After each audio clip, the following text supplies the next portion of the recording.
ግብረ ሰዶም ክፍል 4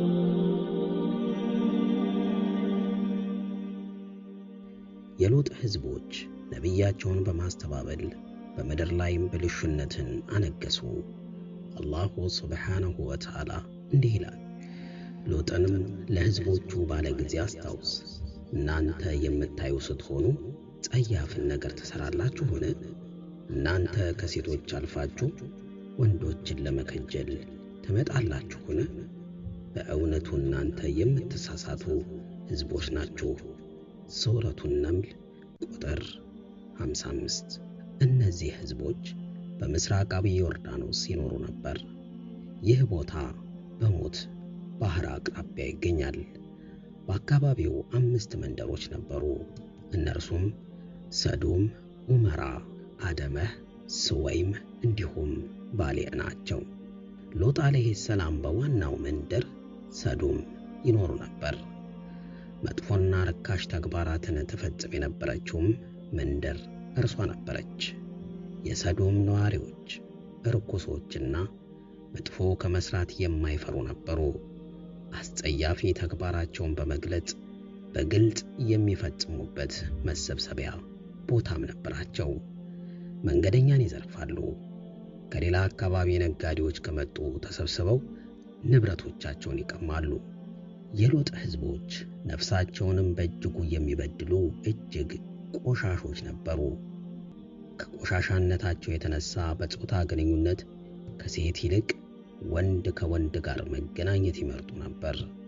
እነዚህ ሰዎች መጥፎ ተግባራቸው ወሰን ያለፈ ስለሆነ ይህ አስጸያፊ ተግባር ወደ ሌሎችም አካባቢዎች እንዳይዛመት እነርሱን በማስተካከል ወይም በማጥፋት ይህን መጥፎ ተግባራቸውን ማስወገድ የግድ ነበር።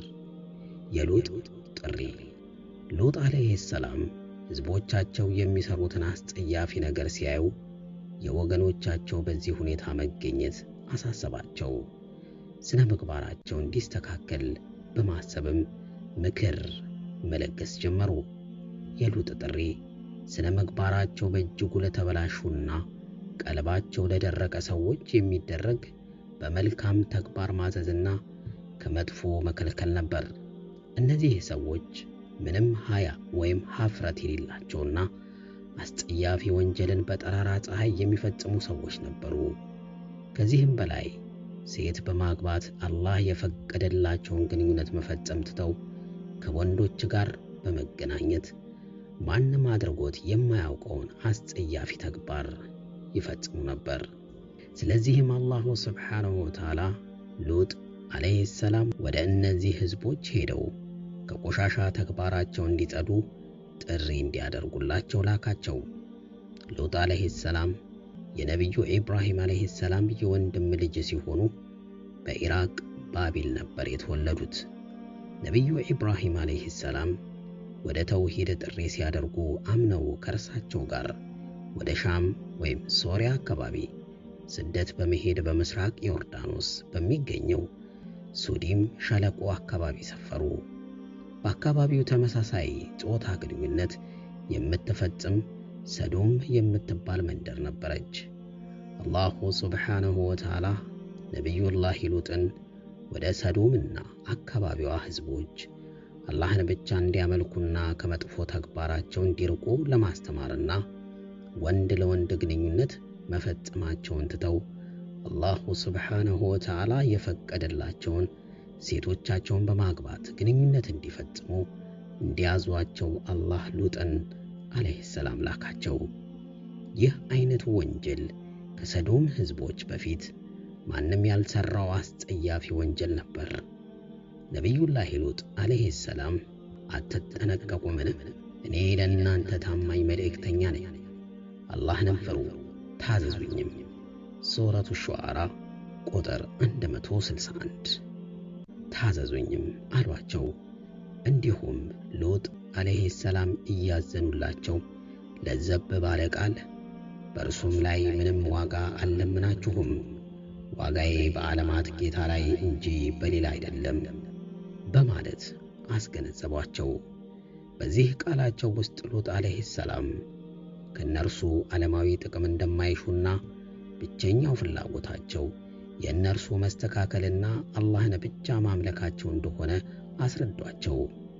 በመቀጠልም ሉጥ አለይሂ ሰላም ወደ እነዚህ ሰዎች አስጸያፊ ተግባር በመዞር የሚከተለውን ተናገሯቸው። ሉጥንም ለሕዝቦቹ ባለ ጊዜ አስታውስ፣ እናንተ የማታዩ ስትሆኑ ጸያፍን ነገር ትሰራላችሁን?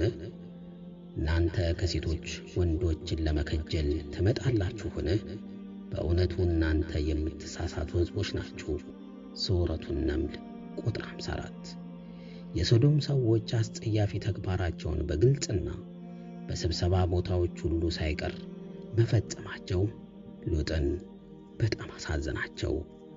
ሉጥ አለይሂ ሰላም ከዚህ አስጸያፊ ተግባር ቢከለክሏቸውም አንተ ሴቶችን አስተናግድ፣ ወንዶችን ለኛ ተውልን በማለት አስጸያፊ መልስ ሰጧቸው።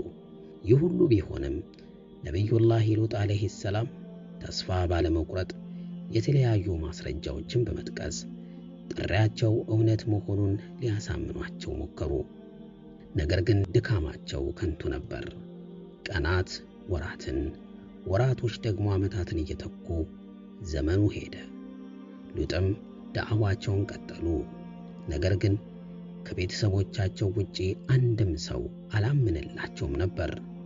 ከቤተሰቦቻቸውም ውስጥ ሚስታቸው አላመነችም ነበር። ከካህዲያን ጎን ተሰለፈች። ይህም ሁኔታ ሉጥ አለይሂ ሰላም ከቤታቸው ውጪ ካህዲያንን፣ በቤት ውስጥ ደግሞ ከሃዲት ሚስታቸውን መታገል አስገድዳቸው። ስለሆነም በጣም ድካም ይሰማቸው ነበር። ቢሆኑም ግን ትዕግስት እያደረጉ ያለመሰላቸት ወደ አላህ ጥሪ ማድረጋቸውን ቀጥለዋል። ሕዝባቸው ግን ማመናቸው ቀርቶ በዳዕዋቸው በማላገጥ ከእውነተኞቹ እንደሆንክ የአላህን ቅጣት አምጣብን ሲሉ ተሳለቁባቸው። ሉጥ አለይሂ ሰላም ሕዝባቸው ቢቀልድባቸውም ታግሰውና ችለው አሁንም ማስተማራቸውን ቀጠሉ። ከሃዲያኑ የሰዶም ሕዝቦች ሉጥ ላይ ማፌዛቸውንና ማስቸገራቸውን አጠናክረው ቀጠሉ። ሉጥ አለይሂ ሰላም በአላሁ ስብሓነሁ ወተዓላ እንደሚጠበቁ በመዘንጋት የሰዶም ሕዝቦች ሊያጠቋቸው ሞከሩ። ሉጥንና ቤተሰቦቻቸውን በመናቅም ሉጥንና ተከታዮቹን ከከተማችሁ አውጧቸው አሉ፣ እነርሱ የሚጥራሩ ሰዎች ናቸውና። ሱረቱል አዕራፍ ቁጥር 82። የሰዶም ሕዝቦች ቆሻሾች ስለነበሩ ነቢያቸው ሉጥ ከመጥፎ ነገር ተመለሱ፣ በተመሳሳይ ጾታ መካከል ግብረ ሥጋ ግንኙነት አትፈጽሙ ብለው ሲመክሯቸው በሉጥና ተከታዮቻቸው ንጹሕነት በመቀለድ እነርሱ ንጹሐን ናቸው ሲሉ አሾፉባቸው። ሉጥ አለይሂ ሰላም ሕዝባቸው ቢቀልዱባቸውም ታግሰውና ችለው አሁንም ማስተማራቸውን ቀጥለዋል። ክፍል 5 ይቀጥላል።